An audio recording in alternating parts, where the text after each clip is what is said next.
है, मन में बोलो। इसकी छंद गायत्री है। इसके ऋषि भगवान नारायण है। इसके देवता अंतर्यामी स्वयं है। हम ओमकार मंत्र का जप करते हैं भगवत प्राप्ति के लिए। केवल होठों से जप करते जाओ 2 मिनट प्यार से, फिर 2 मिनट हृदय से जप करो।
तुम्हारे पांचों शरीर का एक एक अंश नाम के साथ एकाकार हो जाता है। अनंत ब्रह्मांडों को चीरकर परम सत्ता के साथ एकतांता करने में ये साधना उपयोगी है।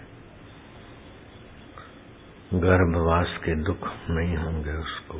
इस ब्रह्मांड में किसी योनि में भटकना नहीं होगा।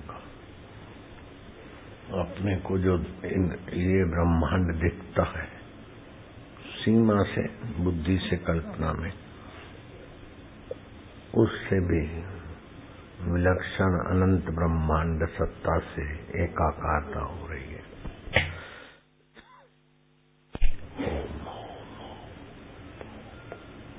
और ये सामूहिक जप मानसिक आत्मिक शक्ति को भी परास्त कर दे, ऐसा है।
खूब प्यार से इस साधना को साधारण नहीं समझना। भगवत ज्ञान पाने के लिए नारायण स्तुति पुस्तक साथ में रखना और इसका जप, नारायण स्तुति का पठन, नारायण तत्व का साक्षात्कार हो जाए। ईश्वर की ओर पुस्तक विवेक वैराग्य दिला देगा। ज्ञान और वैराग्य पुष्ट होने से जीव के कर्म बंधन कट जाते हैं। परमात्मा का ज्ञान और संसार जो एक दिन आपको शमशान में धकेल देगा, धोखे से भरा हुआ, नाश से भरा हुआ, परिवर्तन से भरा हुआ संसार थका देता है।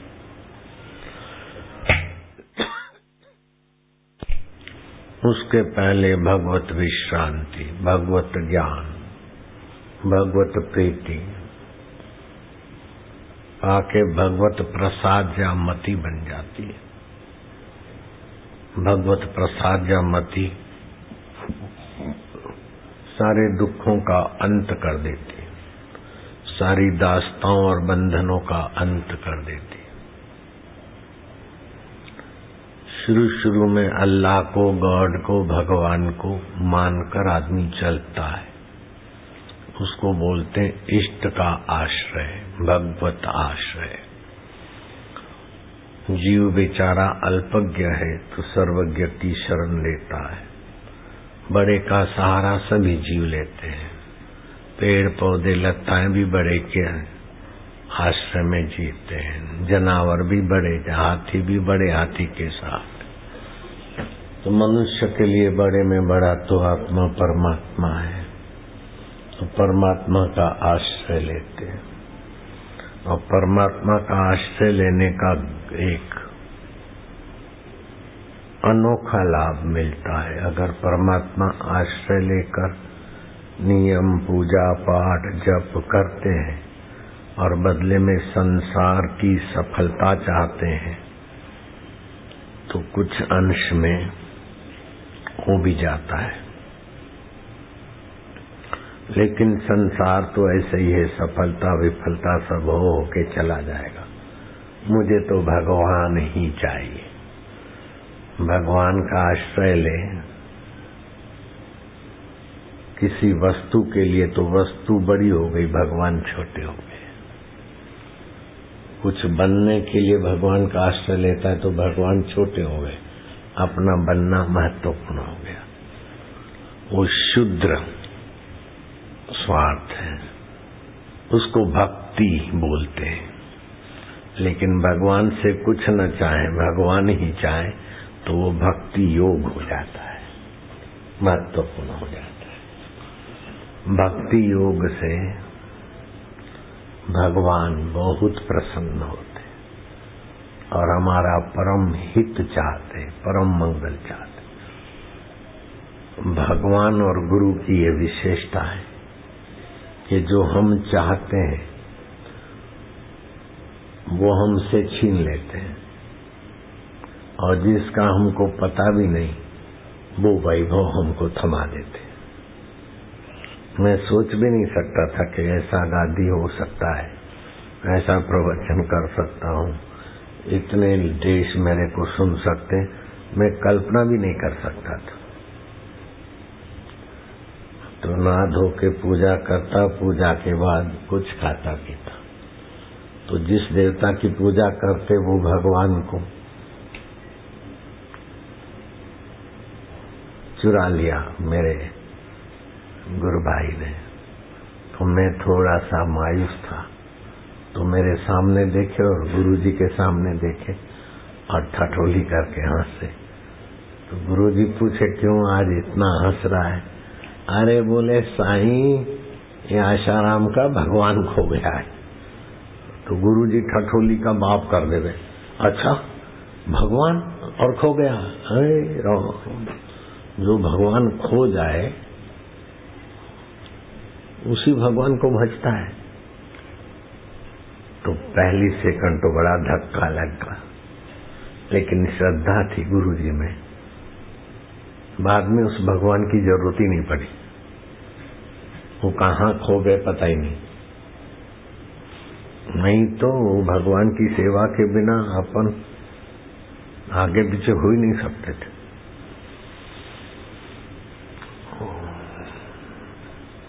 उड़िया बाबा ने डांटा डॉक्टर को क्या आंखें बंद करके बैठा है, तेरा भगवान आंखें खोलने से भाग जाता है। डॉक्टर समर्पित हुआ था, जा उठ। डॉक्टर को उठा दिया। जमींदार था, वो आश्रम की जमीन खेड़ रहा था। है जमींदार के बच्चे, क्या इधर भी मेरे आश्रम को काश्तकारी का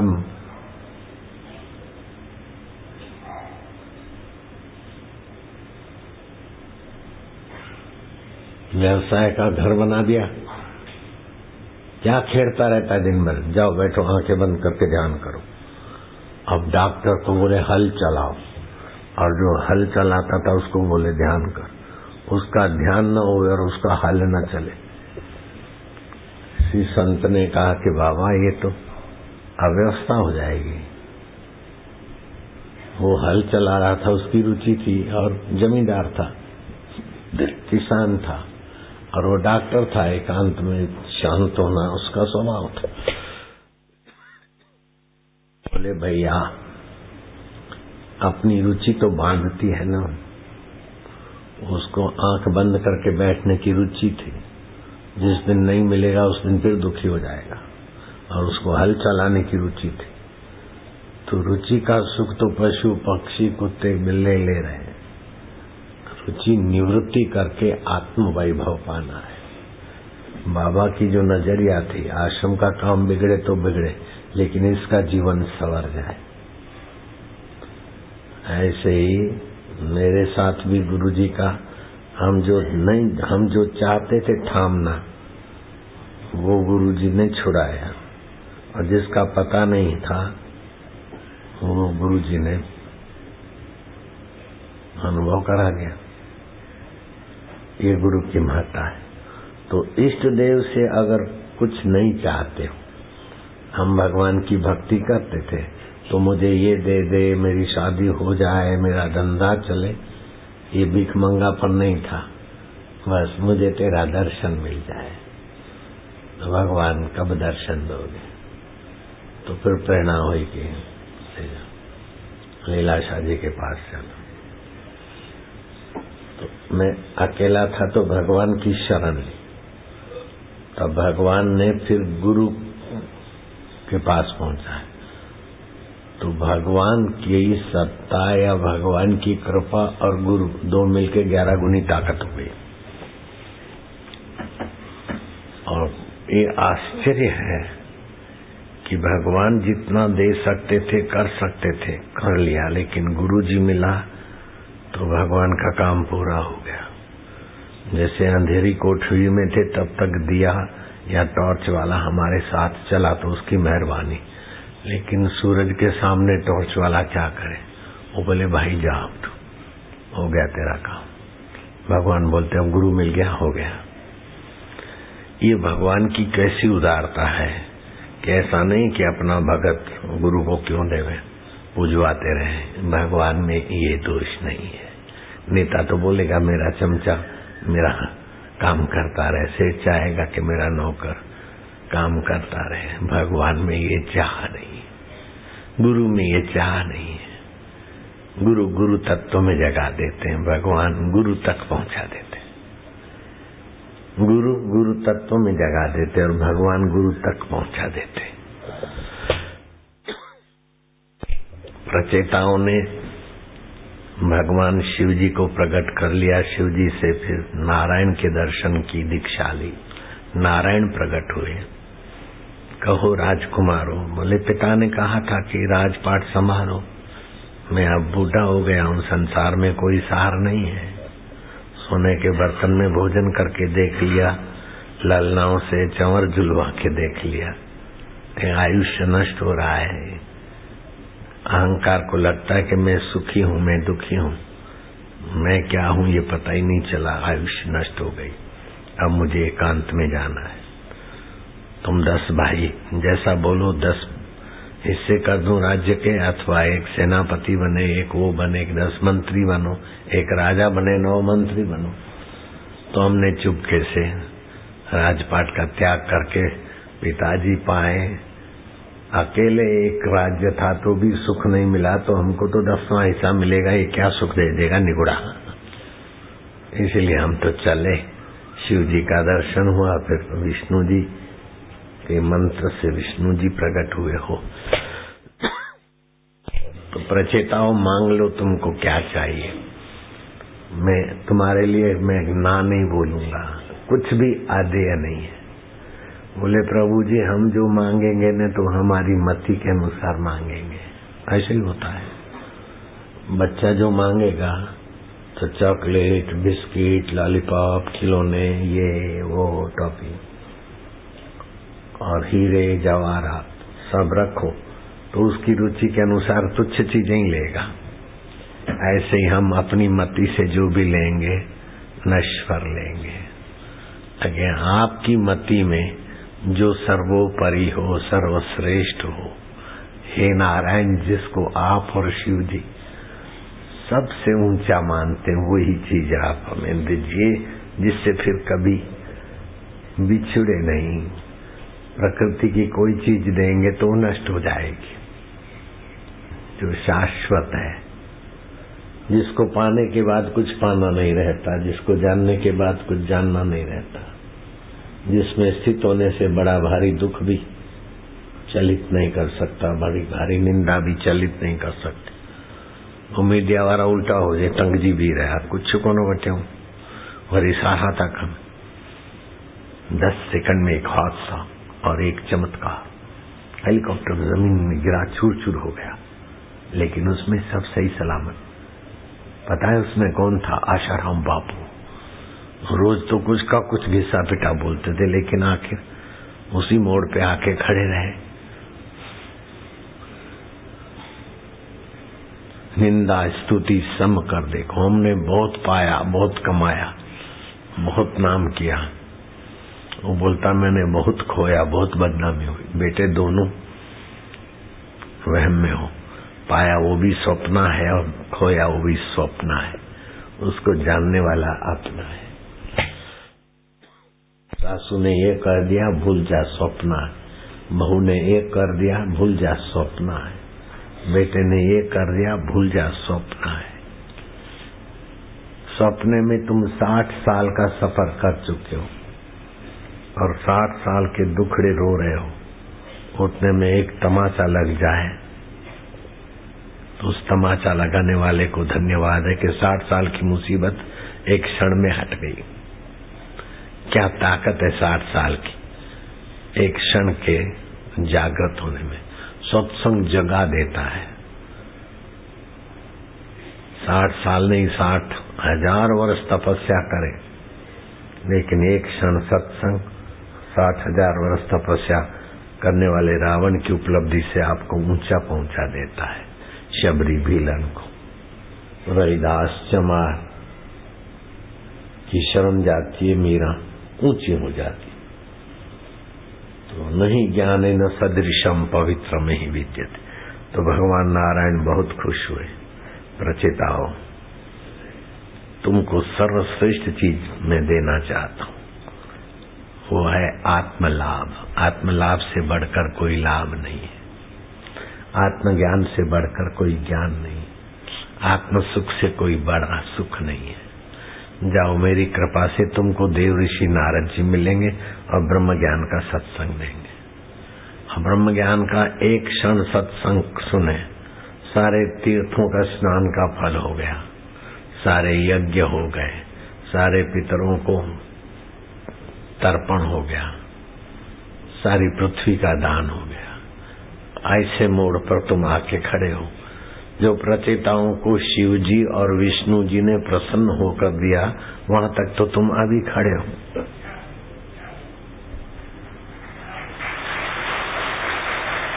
अब देर किस बात की, कठिनाई किस बात की? केवल जगना है। क्रोध आए कि आया है तो जाएगा, तो क्रोध का नाटक करो, लेकिन क्रोधी मत हो। क्रोध को देखो, काम को देखो, मोह को देखो, ये आने जाने वाले हैं, बबलू हैं। तुम मौजूद हो। मौजूद में रहो, बदलने वाला प्रकृति का है। मैंने कल बताया था, लेकिन आज नए लोग हैं, फिर से बोलता हूं। मैं जूनियर था गुरु आश्रम में, दूसरे पुराने थे, मैं नया था। और गुरु जी का खास सेवक स्वप्ने देख रहा था कि गुरु जी का सब कुछ मुझे मिलेगा, ये कैसे बीच में घुसता है। तो उसने मेरा सभी प्रकार से विरोध करके भगाने को ठान लिया था। तो सारे उसके लोग थे, मैं तो नया एकल लोकल। अब उसने क्या रचा, अब लंबी एक गटर का ढकना खोलना अच्छा नहीं लगता, लंबी यात्रा है। क्या क्या एक दिन में क्या क्या खेल करता था, एक दिन में क्या क्या धटिंगे करके गुरु जी के आगे फरियाद करता था। वो बोलना मेरे बश का भी नहीं है। आगरा से कुछ लोग आए थे और मेरे को सुबह सुबह बुला के कहा कि जाओ साईं की आज्ञा है, इनको चाइना पीक दिखा के आओ। अभी नाम बदल दिया, नैना पीक रख दिया, कहीं चीन ऐसा ना बोले कि हमारा है। चाइना पीक को अब नैना पीक बोलते। अब गुरु जी ने आज्ञा किया है, तो मैं तो बबलू तो था नहीं, मैं क्या अच्छी बात है, चाइना पीक दिखा क्या हो, तो प्रसिद्ध जगह होगी तो मैं पूछकर पहुंचा दूंगा इनको। मैं इनको ले गया, मैंने कभी सुना भी नहीं था, तो मैं कैसे कहूं मैं नहीं जानता हूं, मैं नहीं जाऊंगा, गुरु की आज्ञा है, बस हो गया। 1-1.5 मील गए और जहां वो पहाड़ी का रास्ता चढ़े तो ओले बरसे और हवाएं चली, बरसात। जो ऊपर चले गए थे पहले वो वापस लौट रहे थे, तो हमारे साथ जो थे डॉक्टर मोटे मोटे बनिए, वो बोले यार नहीं जाना है। मैं कहा नहीं, कैसे जाना है, गुरु की आज्ञा, इनको चाइना पीक दिखाओ, चलो। अब वो उनके साथ जो हुआ ना वो सुनोगे तो 6 घंटे लगेंगे। वो नन्ना ना करे और मैं हा हा हा करूं, फिर थोड़ा बैठे, थोड़ा कभी सत्संग, थोड़ी हाथा जोड़ी, कभी थोड़ा दम मारो, ऐसे करते करते सारे लोग वापस आ गए। हमारी टोली वहां चाइना पीक पहुंची, 5-7 लोग थे और मैं था एक। वहां मौसम साफ, धूप निकली और जो भीड़ चली गई तो दूरबीन वाले 8-8 आने में 2-2 मिनट दिखाते थे। अरे बोले देखो देखो कोई ग्राहक नहीं है। मजे से इधर से देखे उधर से देखे, वो बद्रीनाथ का पहाड़ है, वो नहीं ना चाइना पीक है, ये फलाना है फलाना, खूब मजे से देखा। वो खाने पीने वाले भी ग्राहक नहीं थे, तो खाना पीना भी उन्होंने नाश्ता पानी किया और फिर लौटे तो गुरु जी के चरणों में प्रणाम किया कि क्या है, कहाँ गए थे। बोले साईं चाइना पीक देखने गए। तो मौसम तो खराब था, बरसात थी, ओले थे, कैसे गए तुम, पहुंचे कैसे। अरे बोले साईं बात मत करो, ये तो आपका आशाराम है ना साईं, तोबा है तोबा, गुजे गीस करे, समझे पे गुजे गीस है, तई समझोगे ना सिंधी में, गुजे गीस करे तोबा साईं। असां न चऊं ही भाई अलाए कीअं कीअं केॾी महिल असांखे सत्संग ॿुधाए, केॾी महिल चए साईं जी आज्ञा आहे, भाई साईं मूंखे कमु सौंपियो, मां मूंखे विफल न करियो, न तव्हां मूंखे सफल करियो, हीअं करियो। ॾाढो अटकलूं करे, हथा जोड़ी करे कीअं साईं असांखे आशाराम पहुचाए छॾियो मथे। पोइ उते माण्हू हुआ कि साईं सभु भॼी विया, काली असीं हुआसीं। पोइ कि साईं मौसम साफ हो गया, तो साईं ने अपनी मौज की ढकाली। जो गुरु की आज्ञा मानता है तो कुदरत भी उसकी आज्ञा मानेगी। मेरे को तो वरदान मिल गया।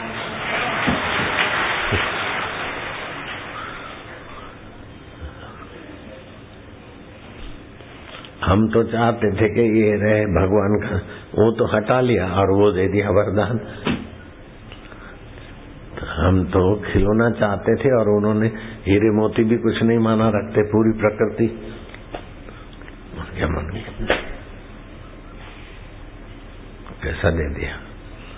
और हमको पता भी नहीं है कि आत्मज्ञान से बड़ा कोई ज्ञान नहीं, आत्म लाभ से बड़ा कोई लाभ नहीं, आत्म सुख से बड़ा कोई सुख नहीं। वो उस समय पता ही नहीं था। हम तो ये मानते थे कि भगवान हमारे इष्ट देव हैं शिव जी, और शिव जी को प्रार्थना करता था कि मिलो मिलो, तो अंदर से बोलते थे जाओ लीलाशाह के पास, हम गणपति पार्वती शिव सब एक साथ मिल जाएंगे। कि तुम कौन बोलते? बोले जिनकी तुम पूजा करते। तो मंदिर में जाता तो शिव जी का निर्माल्य, पार्वती का कुछ फूल बूल गिरते, शुकन माना जाता था। तो इष्ट ने गुरु तक पहुंचाया, तो इष्ट बैटरी तक, सूरज तक आ गया। फिर इष्ट की बैटरी और इष्ट बोले भाई अब तुम जानो, तुम्हारे गुरु जाने। ऐसी व्यवस्था है। इष्ट की कितनी उदारता है, अपना पुजारी को गुरु के हवाले कर दे। और गुरु की कितनी उदारता है कि लीलाशाह गीता सिर पे उठाता है, जो तू है वो मैं हूँ, जो मैं है वो ही तू यही। थोड़ा बहुत संदेह रहा था तो एक सुबह को गीता सिर पे रखा, बोले देखो लीलाशाह है वो ही तू ही था। बस हो गया, वहम निकल गया, संदेह चला गया। पहले होता था कि अनुभव तो अच्छा हुआ है, लेकिन साईं को देखकर लोग दौड़ते हैं, इतने मानते हैं, और मेरे को तो कुत्ती बकांती पूछे चिड़िया भी नहीं आती मेरे पास। तो आते तो 5, 7, 10 लोग आते, सुबह माथापच्ची करता हूँ। साईं के लिए तो इतने लोग तड़पते, तो मेरे को साक्षात हुए। लेकिन ये मेरी उस समय की नई नई अवस्था थी, भूल थी। लेकिन गुरुजी ने सुबह सुबह सत्संग में संदेह मुक्त हो गए। साक्षात्कार में मेहनत नहीं है, परिश्रम नहीं है, कोई अवस्था नहीं बनेगी। कोई भगवान आएगा चतुर्भुजी दुभुजी तो धोखा है। वो कुछ आखिर वो ये कह के जाएगा जाओ नारद जी के पास जाओ, लीलाशाह के पास जाओ, कहीं जाओ। वहां तो पहुंचे हुए हैं, अब उनका रोल तो पूरा हो गया। बैटरी लेके अंधकार में से सूरज के प्रकाश तक ले आए, हो गया उनका काम तो पूरा। आप फिर उनको चिल्लाओ आ जाओ, बैटरी लेके आ जाओ, तो तुम सूरज का अपमान कर रहे। तो ये मैंने कहा था एक बार, उपलेटा में गुरुजी थे और मैं डीसा में था। सुना तो मैं दर्शन को गया, तो 5 दिन रहा, 7 दिन। गुरुजी ने कहा कल चले जाना। तो सामने गिरनार दिख रहा था, 22 किलोमीटर दूर था लगभग। तो गिरनार के योगी सिद्ध पुरुष सुन रखा था।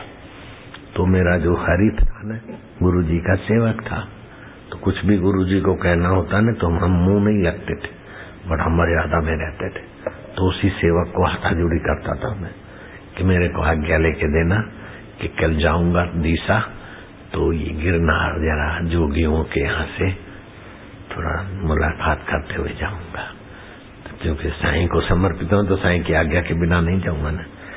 तो उसने बिड़ा चढ़ा के कैसा किया कि बाबा अञा उनके सुबाणविंदव आश्रम में जाने के पहले उसको गिरनार घूमना है, गिरनार के जोगियों से कुछ लेना है उसको। हाँ साईं, वो तो हरीफ था, कहने की रीत हरीफ की अपनी होती है, और बड़ा तेज था, भिड़ाने में तो मास्टर था वो।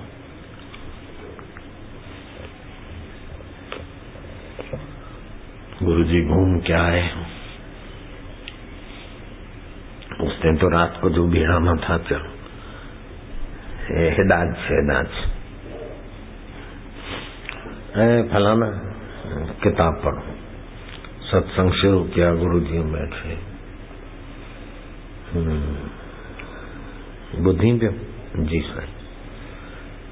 एक बार सूरज दौड़ा दौड़ा जा रहा था। सूरज नारायण कहाँ जा रहे हो भगवान, सूरज कहाँ जा रहे हो? बोले वो जुगनू से रोशनी लेने जा रहा हूँ। अब सूरज है कि बेवकूफ है? एक राजकुमार था, राजा ने कर दिया तिलक, और फिर वो राजगद्दी छोड़ के बोले वो चपरासियों से जरा सीख लूं। तो राजा है कि मूर्ख है? साईं में वही क्षमा कर, नहीं गया तो अभी तक नहीं गया। मैं जहाँ जाना चाहता था वहां से रोक दिया, और जहाँ पता नहीं था उसमें स्थित कर दिया। कितनी कृपा है, कितनी उदारता है। नमस्ते व्यास विशाल बुद्धे फुल्लारविंदा यत्पत्र नेत्र ये न त्वया भारत तैलपूर्ण प्रज्वालितो ज्ञानमय प्रदीप।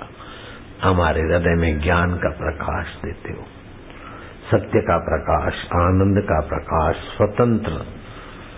कोई देवता, कोई यक्ष, कोई किन्नर, कोई गंधर्व, इंद्र भी अब कुछ नहीं दे सकता है। इंद्र छोटों को मदद कर सकता है, ब्रह्मज्ञानी को मदद क्या करेगा? दिए टॉर्च सब अंधेरे में है, सूरज के लिए क्या काम के? ऐसा ब्रह्मज्ञान है। गुरु ने आपको भी पता नहीं था, और मैं वही संस्कार भर रहा हूँ जो गुरु ने मेरे को दिया। मैं दिन रात आपको वही देने में लगा हूँ। अब मेरे को तो आवश्यकता थी, लोड़ थी, घुर्ज थी। आपको घुर्ज नहीं है, तभी हंसते खेलते, ये रेलगाड़ी, ये टॉफियां, ये वो ठुमक मुमक करके तुमको उधर ही ले जा रहा हूँ जहाँ गुरु जी ने मेरे को पहुंचा दिया। नारायण हरि हरि ओम जोगी रे, नहीं तो क्या जरूरत है? ये प्रसाद लो, ये रखो, ये संभालो, चल रहा है।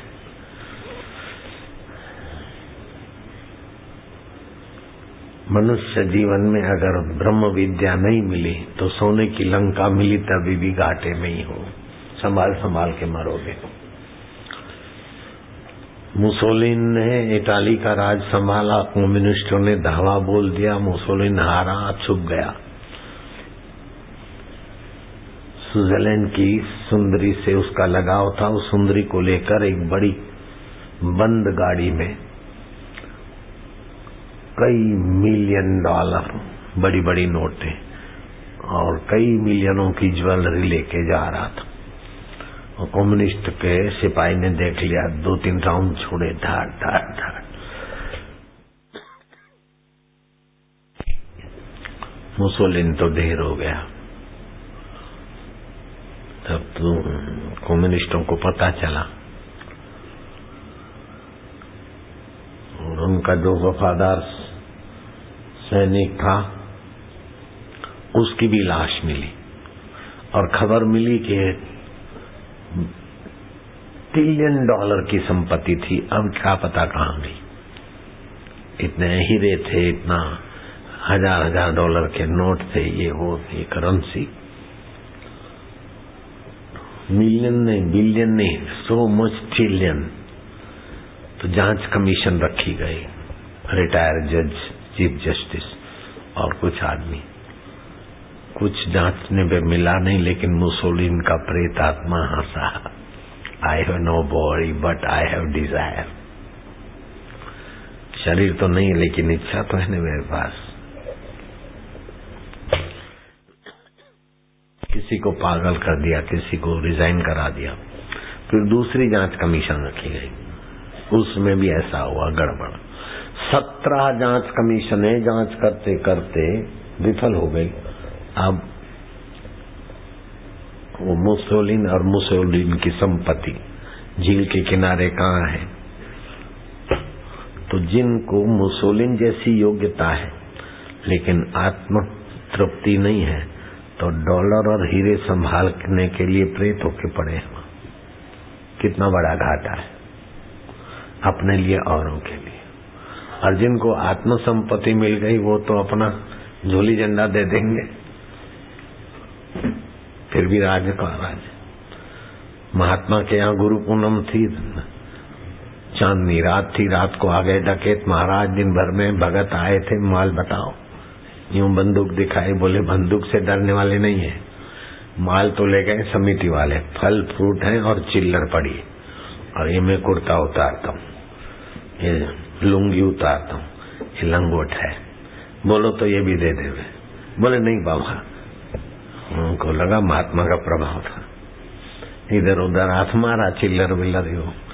तब तक महाराज तो टिल्ले पे जाकर तक दिन अधिक दादा धम दादा, फिर भी नफे में, आहा नफे में, मजे में, वो नफे में, अपना ढपली अपना राग।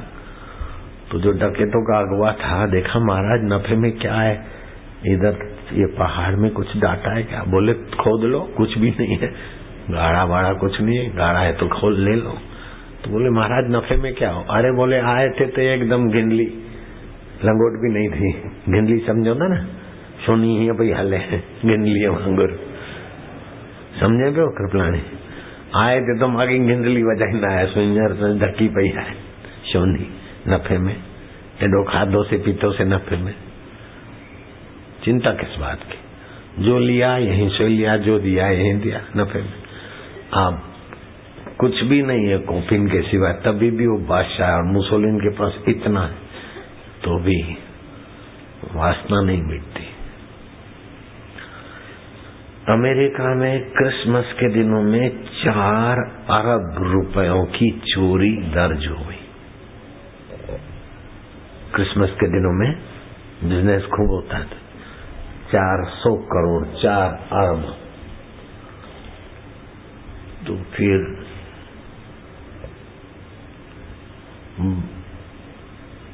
कैमरा वेमरा तो रखा, लेकिन ग्राहक के वेश में सिक्योरिटी वाले रख दिए, ग्राहकों बीच कोई पुलिस वाला घुस जाए। 693 उच्चकों को, चुराने वालों को उन्होंने पकड़ा। उसमें 3 लोग ऐसे थे जिनके पास पैसे की कमी, बाकी सब सक्षम थे। एक व्यक्ति को पकड़ा तो उसने कहा what you think about me, रुबाब दिखाया। तो पकड़ने वाले ने अपना बिल्ला दिखाया, एसपी पुलिस से भी बड़ा होता है। तो उसने अपना बिल्ला दिखाया, चोरी करने वाले ने, कमिश्नर।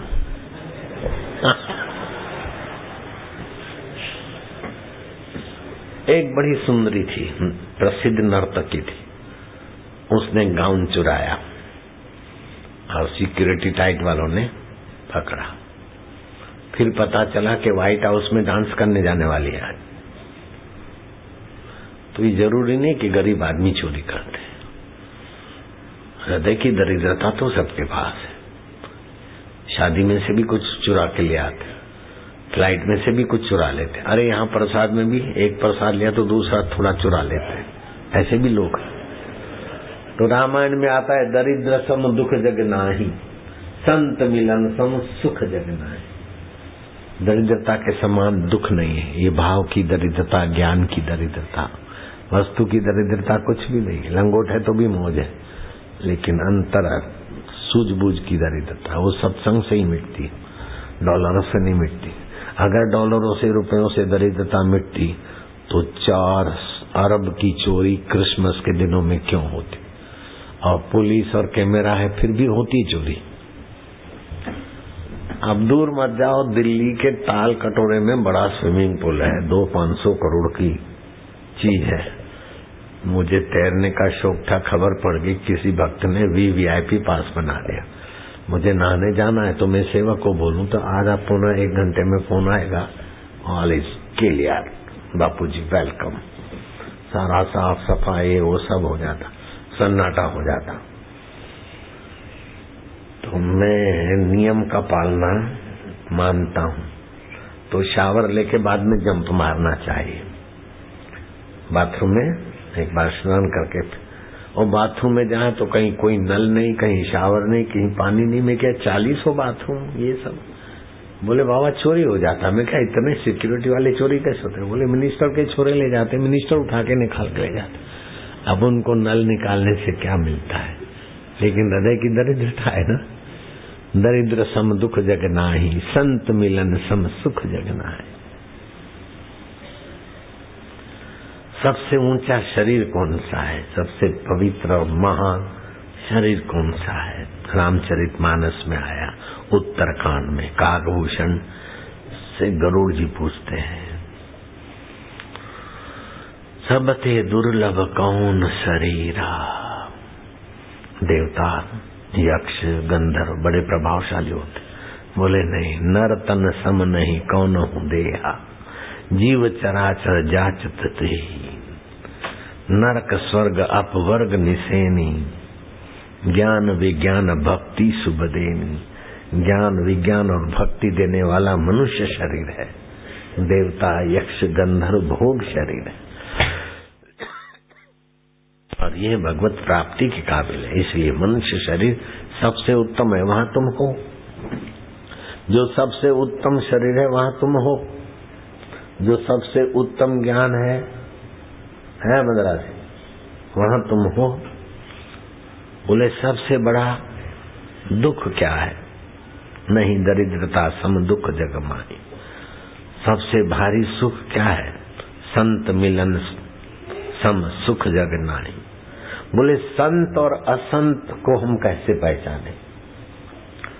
संत असंत को, संत असंत मरम तुम जानहु, तिन कर सहज स्वभाव बखानो। पर उपकार वचन मन काया, दूसरे का भलाई चाहे वचन से मन से काया से। संत सहज स्वभाव खगराया, संत का ये सहज स्वभाव है, तन से मन से वचन से दूसरों का मंगल ही मंगल करे। वो न चाहे तो भी मंगल करे। अब तुम नहीं चाहते तो ये कथा सुना है, सुना रहे हम। तुमको क्या पता कौन सी कथा से हमारा क्या फायदा होगा, लेकिन हम जानते हैं, वही सुना रहे हैं। जो तुम समझ सकते हो और जिससे तुम्हारा बड़ा फायदा हो वही कर रहे। परोपकार वचन मन काया, संत सहज स्वभाव खगराया। संत का सहज स्वभाव है, लेकिन असंत का, संत सहाय दुख पर हित लागी। दूसरों के हित के लिए स्वयं दुख सह लेंगे। रात को 12:30 बजे से लेकर सुबह तक हम जगे थे। लोग भीग तो नहीं रहे, और वाटिका में फलानी जगह पर किसी को भेज दो, फलाने को जगाओ, फलाने को ये करो। मैं कुटिया में बैठे बैठे यहाँ की व्यवस्था के बारे में, कौन जगा है, संचालक कौन सो रहा है, कौन जग रहा है। बेचारे बाहर से अतिथि आए हैं, पंडाल वाले को तो वो बना दिया, लेकिन वो पानी छूता है तो अब व्यवस्था। तुमने थोड़ी बोला था कि बाबा तुम जगो और लग जाओ और ये करो, नहीं। तो अपने को कष्ट में डाल के भी दूसरे का कष्ट हरने का स्वभाव होता है संत का। पर उपकार वचन मन काया, संत सहज स्वभाव खगराया। पर उपकार में उनका मन वचन कर्म होते हैं, ये संत की पहचान है। संत सहे दुख पर हित लागी, दूसरे के हित में लग के दुख सह लेते। अब 2 रोटी खानी, इतना सारा झमेले की कोई जरूरत है क्या? 74 साल में आज इधर कल उधर, ये वो सब क्यों सह रहे? कितना बड़ा झमेला है। गायों का क्या हुआ, घी का क्या हुआ, इसका क्या हुआ, प्रसाद में क्या बचा है, ये मेरे को सब नॉलेज है। आज वो चरपरे मंगाए तो उसमें क्या, बोले ऐसे डाल, नहीं बोले अमचूर नुकसान करता है, आप भी अमचूर मत खाओ। और भोजन बनाने में जो छौंक लगाते हैं, तो छौंक लगाते तो तेल तप कर 200-300 डिग्री पर, वो भी हानिकारक हो जाता है, और छौंक की चीज का भी विटामिन नाश हो जाता है। तो मैं तो अपने भलाई के लिए नहीं, आपकी भलाई के लिए शास्त्र की बात आपको बताता हूँ। तुम मानोगे नहीं, लेकिन मैं बताए बिना नहीं रहूंगा। छौंक लगाने की गंदी आदत छोड़ दो। छौंक लगाओ तो पानी डाल के, जैसा तेल डालते उसे दुगना तिगना पानी डालो। छौंक समझी दो ना। जीरो साढ़े विधो और साढ़े विधि, सब सड़ी वह पूछा तो खाई तू। एसिडिटी हो गई है। अब एसिडिटी हो गई तो क्या करते हैं? 17 रुपए किलो मिट्टी सोडा, 55 रुपए किलो नींबू के फूल, दोनों मिला दो तो 72 रुपए में 2 किलो बन गया। तो 36 रुपए 1 किलो पड़ा। इनो 36 रुपए किलो। वो पैकिंग थोड़ा रंग वो सैकरीन भी डालते हैं। 36 का 40, 50 रुपए मान लो, 50 रुपए किलो का इनो भारत में 1200 रुपए किलो बिकता है। 5 ग्राम 6 रुपए का, और कमजोर करता है हाथों को। इससे तो तुलसी होम्योपैथी गोली एक खा लो दो तो एसिडिटी का 1 पैसे की 3 गोली, और याद शक्ति बढ़ेगी। चूर्ण डाल के खाना, लेकिन इनो लेते हैं लोग। तो जिसको कमाना है वो इनो वाला फार्मूला तो मैंने बता दिया, और हिंदुस्तानी नकल करने में होशियार है। अब इनो नाम रखो अथवा आंवला इनो रखो तो बस उसका रजिस्ट्रेशन उसके पास, तुम्हारे पास। आंवले का थोड़ा पाउडर डाल दो, आंवला इनो। तुम क्या कमाना जानो? 17 55 72 2 किलो माल है, 36 रुपए किलो 12 सेवटा में 36 या 1200 तुम भी ना करो उन कंदों में भाई, कृपलानी भी नहीं कर सकता। वो करता यूरोप की कंपनी है। अच्छा, तो असंत का क्या स्वभाव है? बस ऐसे नोचे दूसरे को। संत सहाय दुख पर हित लागी, पर दुख हेतु असंत अभागी। दूसरों का शोषण करने में कुशल वो असंत अभागे।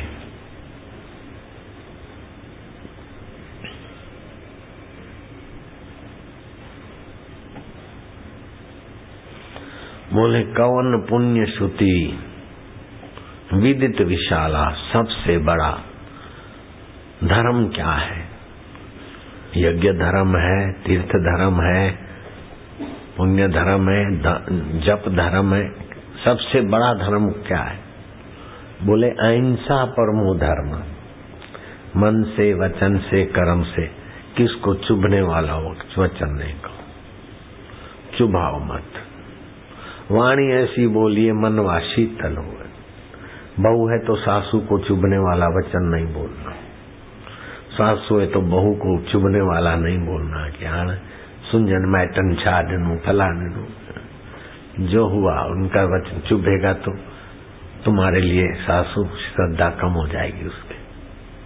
हाँ, चुभाने वाला वचन सा कोई माल को नहीं दो, पर जेको तुमकी सेवा थींदी उन में भी थोड़ो जीरो थींदो। छाड़नू सुंजन ईअं कयो, अरे ॾेई छॾियो वारा नंढेला हाणे ॾेखारियो त ख़बर पए हू वठी नो काई कारी कंजरी, तंहिंखां त सुठी आहे वीचारी। समझो क्या?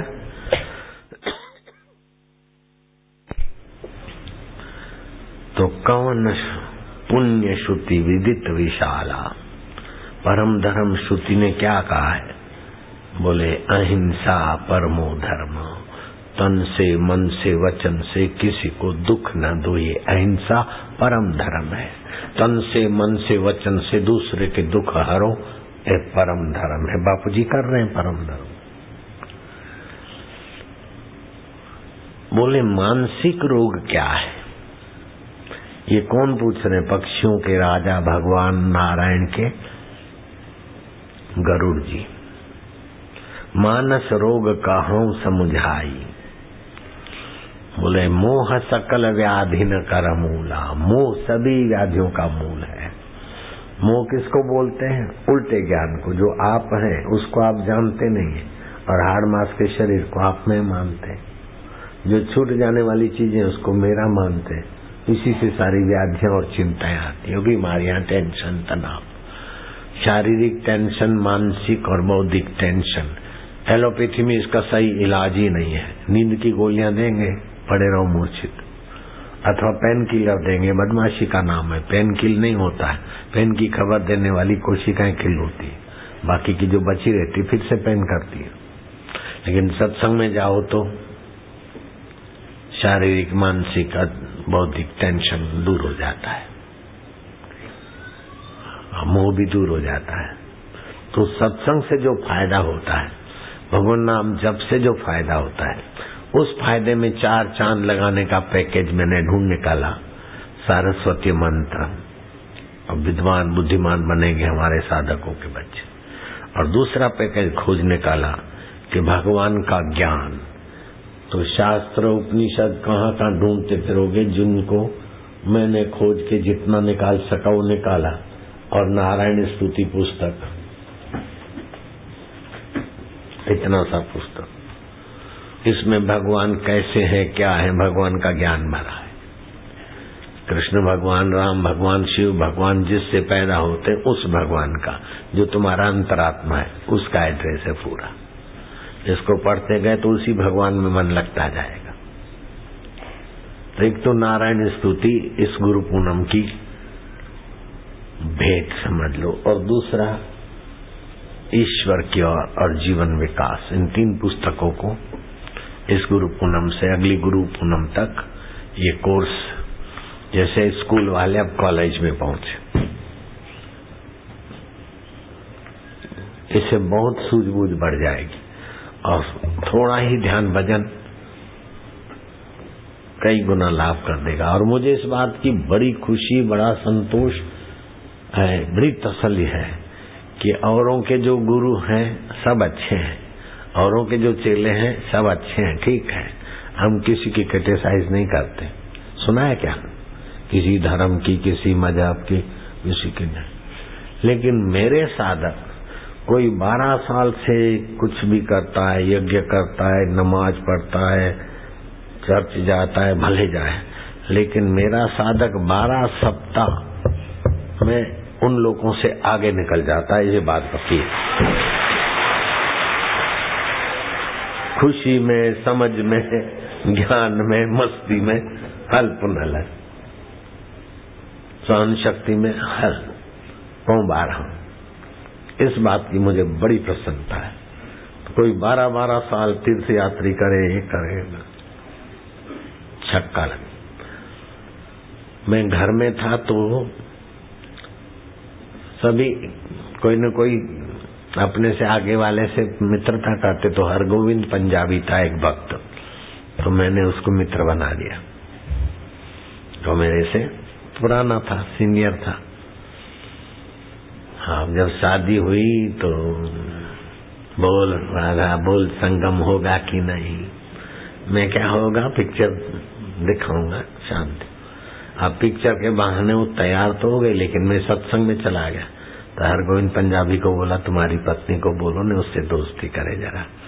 उसकी पत्नी का संग पाके ये तुम्हारी जो माता जी है ना, नारायण की माँ, भक्तानी बन गई। तो मेरे को तो फायदा मिला सीनियर का, लेकिन वो सीनियर मेरे से बहुत जूना था।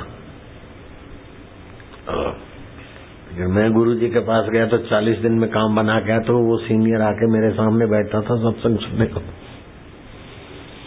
मैं उसको बोलता गुरुजी, गुरुजी बोले गुरु तो गुड़ रह गया, चेला शक्कर हो गया। हमारा बड़ा काम फास। मैं घर छोड़ के साधुओं को खोजते खोजते कोई महापुरुष मिल जाए और मुझे ईश्वर प्राप्ति कराए, तो एक एक महापुरुष को तो लाखों महापुरुष हैं भारत में, तो 60 लाख लोग हैं, तो कहाँ कहाँ जाऊंगा। तो बोले अयोध्या में हजारों साधु हैं होलसेल में। हटी समझ रही है?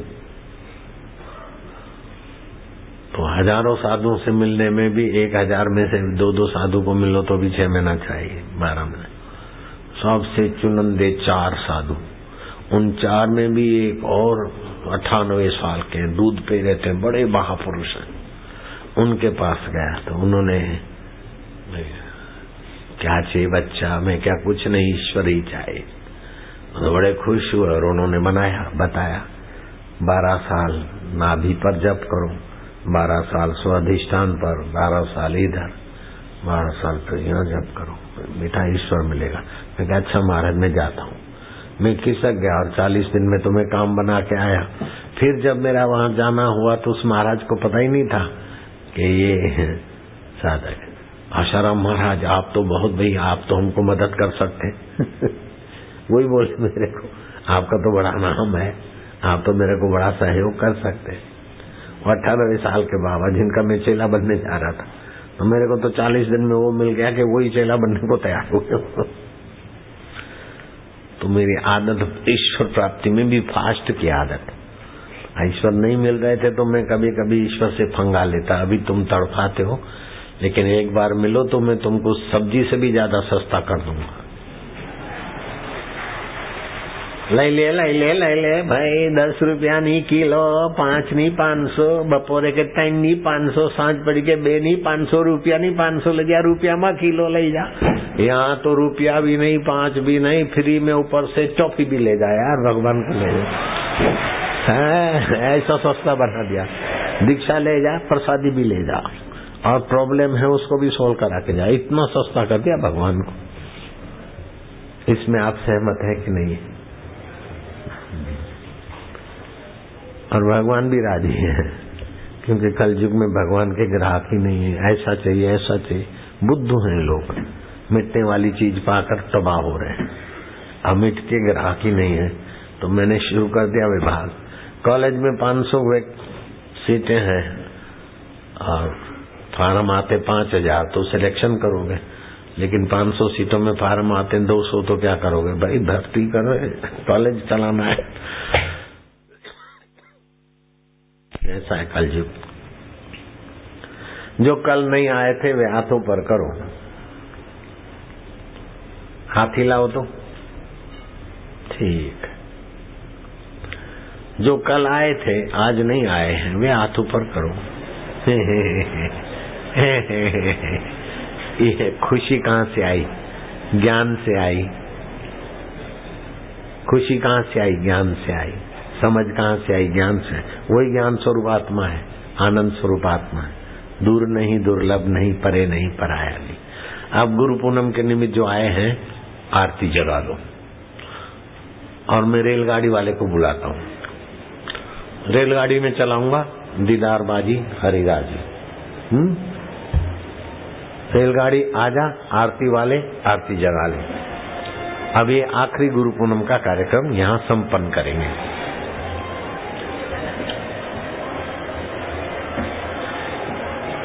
कुर्सी के दिन